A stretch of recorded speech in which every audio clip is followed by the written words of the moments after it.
باللہ من الشیطان الرجیم بسم اللہ الرحمن الرحیم اللہم صلی علی محمد کما تحب و ترضی لہ السلام علیکم ورحمۃ اللہ۔ فیض سکینہ آفیشیل میں تمام ناظرین کو خوش آمدید کہتی ہوں۔ ناظرین و سامعین، ہر قرآنی واقعے کی طرح آج کا واقعہ بھی بہت دلچسپ اور حیرت انگیز ہے۔ آج کا قرآنی واقعہ فیض سکینہ کے بہت معزز ایک سبسکرائبر ہیں، ان کی ریکویسٹ پر بیان کیا جائے گا۔ امید ہے انہیں سن کر بہت زیادہ اچھا لگے۔ ناظرین، آج کا واقعہ حضرت موسیٰ علیہ السلام اور حضرت خضر علیہ السلام کے سفر کے بارے میں ہے۔ حضرت موسیٰ علیہ السلام نے اللہ سے خواہش کا اظہار کیا حضرت خضر علیہ السلام سے ملاقات کرنے کا۔ اللہ نے کیسے اجازت عطا کی، کیسے ملاقات ہوئی، اس ملاقات میں کیا واقعات پیش آئے، آج ہم یہ جانیں گے۔ لیکن پہلے حسب روایت تمام پیارے ناظرین سے گزارش کی جاتی ہے کہ دین کے پھیلاؤ اور اشاعت کے لیے ہمارے چینل کو سبسکرائب کریں اور ویڈیو کو لائک اور شیئر کرنا مت بھولیے گا ایز اے صدقہ جاریہ۔ Thank you. معزز ناظرین سامعین، واقعہ کچھ یوں ہے۔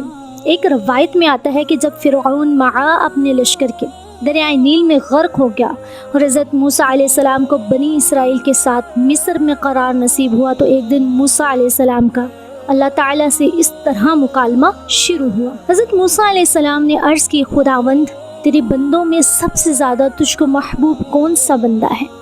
اللہ تعالیٰ نے فرمایا، جو میرا ذکر کرتا ہے اور مجھے کبھی فراموش نہ کرے۔ حضرت موسیٰ علیہ السلام نے عرض کی، سب سے پہلے فیصلہ کرنے والا کون ہے؟ اللہ تعالیٰ نے فرمایا، جو حق کے ساتھ فیصلہ کرے اور کبھی بھی خواہش انسانی کی پیروی نہ کرے۔ حضرت موسیٰ علیہ السلام نے عرض کی، تیرے بندوں میں سب سے زیادہ علم والا کون ہے؟ اللہ تعالیٰ نے جواب فرمایا، جو ہمیشہ اپنے علم کے ساتھ دوسروں سے علم سیکھتا رہے تاکہ اس طرح اسے کوئی ایک ایسی بات مل جائے جو اسے ہدایت کی طرف رہنمائی کرے یا اس کو ہلاکت سے بچا لے۔ حضرت موسیٰ علیہ السلام نے عرض کیا، اگر تیرے بندوں میں کوئی مجھ سے زیادہ علم والا ہو تو مجھے اس کا پتہ بتا دے۔ اللہ تعالیٰ نے فرمایا، خضر تم سے زیادہ علم والے ہیں۔ حضرت موسیٰ علیہ السلام نے عرض کی، میں انہیں کہاں تلاش کروں؟ اللہ تعالیٰ نے فرمایا، ساحل سمندر پر چٹان کے پاس۔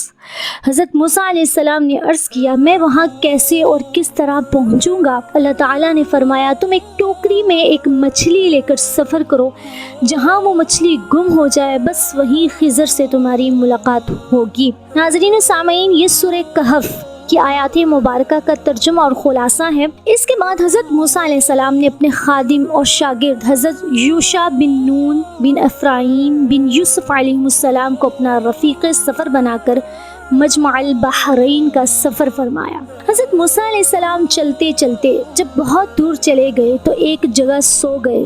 اسی جگہ مچھلی ٹوکری میں سے تڑپ کر سمندر میں کود گئی اور جس جگہ پانی میں ڈوبی وہاں پانی میں ایک سوراخ بن گیا۔ حضرت موسیٰ علیہ السلام نیند سے بیدار ہو کر چلنے لگے۔ جب دوپہر کے کھانے کا وقت ہوا تو آپ نے اپنے شاگرد حضرت یوشع بن نون علیہ السلام سے مچھلی طلب فرمائی، تو انہوں نے عرض کیا کہ چٹان کے پاس جہاں آپ سو گئے تھے مچھلی کود کر سمندر میں چلی گئی تھی اور میں آپ کو بتانا بھول گیا۔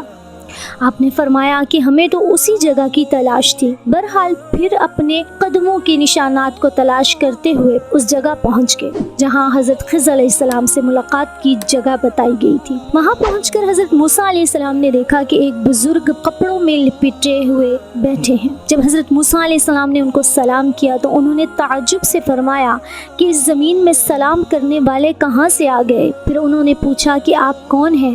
تو آپ نے فرمایا کہ میں موسیٰ علیہ السلام ہوں۔ تو انہوں نے دریافت کیا کہ کون موسیٰ؟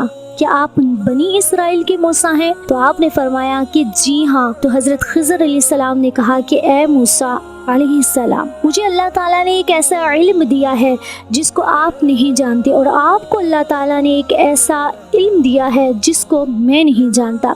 مطلب یہ تھا کہ میں علم اسرار جانتا ہوں جس کا آپ کو علم نہیں، اور آپ علم شرعی جانتے ہیں جس کو میں نہیں جانتا۔ پھر حضرت موسیٰ علیہ السلام نے فرمایا کہ اے خضر، کیا آپ مجھے اس کی اجازت دیتے ہیں کہ میں آپ کے پیچھے پیچھے چلوں تاکہ اللہ تعالیٰ نے آپ کو جو علوم دیے ہیں آپ کچھ مجھے بھی تعلیم دے؟ تو حضرت خضر علیہ السلام نے کہا کہ آپ میرے ساتھ صبر نہ کر سکیں گے؟ حضرت موسیٰ علیہ السلام نے فرمایا کہ میں انشاءاللہ تعالی صبر کروں گا اور کبھی بھی کوئی نافرمانی نہیں کروں گا۔ حضرت خضر علیہ السلام نے کہا کہ شرط یہ ہے کہ آپ مجھ سے کسی بات کے متعلق کوئی سوال نہ کریں گے یہاں تک کہ میں خود آپ کو بتا دوں۔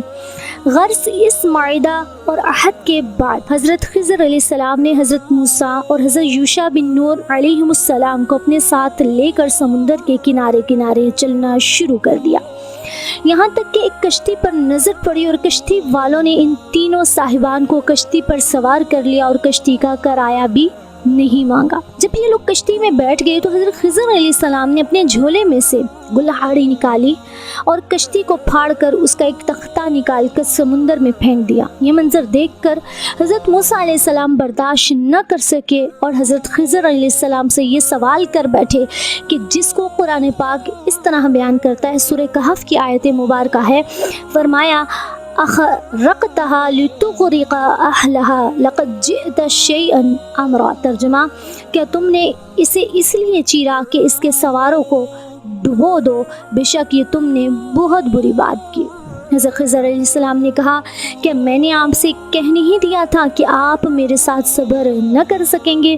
حضرت موسیٰ علیہ السلام نے معذرت کرتے ہوئے فرمایا کہ میں نے بھول کر سوال کر دیا، لہٰذا آپ میری بھول پر گرفت نہ کیجیے اور میرے کام میں مشکل نہ ڈالیے۔ پھر یہ حضرات کچھ دور آگے چلے تو حضرت خضر علیہ السلام نے ایک نابالغ بچے کو دیکھا جو اپنے ماں باپ کا اکلوتا بیٹا تھا۔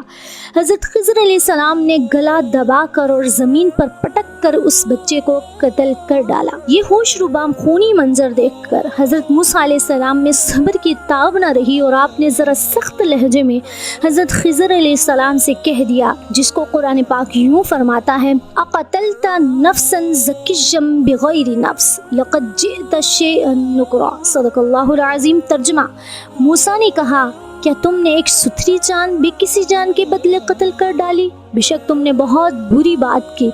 حضرت خضر علیہ السلام نے پھر یہی جواب دیا کہ کیا میں نے آپ سے یہ نہیں کہہ دیا تھا کہ آپ ہرگز میرے ساتھ سفر نہ کر سکیں گے؟ حضرت موسیٰ علیہ السلام نے فرمایا کہ اچھا، اگر اس کے بعد میں آپ سے کچھ پوچھوں تو آپ میرے ساتھ نہ رہیے گا، اس میں شک نہیں کہ میری طرف سے آپ کا عذر پورا ہو چکا ہے۔ پھر اس کے بعد ان حضرات نے ساتھ ساتھ چلنا شروع کر دیا، یہاں تک کہ یہ لوگ ایک گاؤں میں پہنچے اور گاؤں والوں سے کھانا طلب کیا، مگر گاؤں والوں میں سے کسی نے بھی ان صالحین کی دعوت کو قبول نہ کیا اور انہیں کھانا نہ دیا۔ پھر ان دونوں نے گاؤں میں ایک گرتی ہوئی دیوار پائی تو حضرت خضر علیہ السلام نے اسم اعظم پڑھ کر دیوار سیدھی کر دی۔ حضرت موسیٰ علیہ السلام گاؤں والوں کی بد اخلاقی سے بیزار تھے، آپ کو غصہ آ گیا، برداشت نہ کر سکے اور یہ فرمایا، جس کو قرآن پاک نے یوں ارشاد فرمایا، لو شئت لاتخذت علیہ اجرا۔ ترجمہ، تم چاہتے تو اس پر کچھ مزدوری لے لیتے، یعنی ان کے کہنے کا مطلب یہ کہ آپ نے جو دیوار کی مرمت کر ڈالی ہے اس کی آپ اجرت لے لیتے۔ یہ سن کر حضرت خضر علیہ السلام نے کہہ دیا کہ اب میرے اور آپ کے درمیان جدائی ہے اور جن باتوں کو دیکھ کر آپ صبر نہ کر سکے ان کا راز میں آپ کو بتا دیتا ہوں۔ سنیے، جو کشتی میں نے پھاڑ ڈالی وہ چند مسکینوں کی تھی جس کی آمدنی سے وہ لوگ گزر بسر کرتے تھے، اور آگے ایک ظالم بادشاہ رہتا تھا جو سالم اور اچھی کشتیوں کو چھین لیا کرتا تھا اور عیب دار کشتیوں کو چھوڑ دیا کرتا تھا۔ تو میں نے قصداً ایک تختہ نکال کر اس کشتی کو عیب دار کر دیا تاکہ ظالم بادشاہ کے غضب سے محفوظ رہے۔ اور جس لڑکے کو میں نے قتل کر دیا اس کے والدین بہت نیک اور صالح تھے، اور یہ لڑکا پیدائشی کافر تھا، اور والدین اس لڑکے سے بے پناہ محبت کرتے تھے اور اس کی ہر خواہش پوری کرتے تھے۔ تو ہمیں یہ خوف و خطرہ نظر آیا کہ وہ لڑکا کہیں اپنے والدین کو کفر میں نہ مبتلا کر دے، اس لیے میں نے اس لڑکے کو قتل کر کے اس کے والدین کو کفر سے بچا لیا۔ اب اس کے والدین صبر کریں گے تو اللہ تعالیٰ اس لڑکے کے بدلے میں اس کے والدین کو ایک بیٹی عطا فرمائے گا جو ایک نبی سے بیاہی جائے گی، اور اس کے شکم سے ایک نبی پیدا ہوگا جو ایک امت کو ہدایت کرے گا۔ اور گرتی ہوئی دیوار کو سیدھی کرنے کا راز یہ تھا کہ یہ دیوار 2 یتیموں کی تھی جس کے نیچے ان دونوں کا خزانہ تھا، اور ان دونوں